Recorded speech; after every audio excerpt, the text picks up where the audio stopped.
لما أقول سبحان الله عدد خلقه، هل يكون فعلا سبحت الله عدد خلقه؟ يعني هل فعلا هذا يقع أم أنه فقط جملة؟ لا يا أخت الفاضل، هذا فضل الله عز وجل، هذا جود الله. الذي يقول سبحان الله عدد خلقه فإنه يكون قد سبح عدد خلق الله.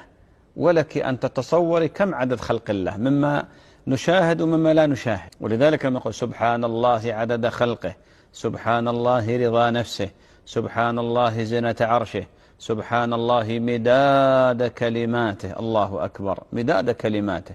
ولذلك جعلها النبي عليه الصلاة والسلام من أذكار الصباح. والمقصود أختي الفاضلة لما تقول سبحان الله عدد خلقه، يكتب الله عز وجل لك هذا التسبيح عدد خلق الله، ويكتب الله لك هذا التسبيح عدد زينة العرش، ويكتب لك هذا التسبيح عدد رضا الله، ويكتب لك هذا التسبيح عدد مداد كلمات الله.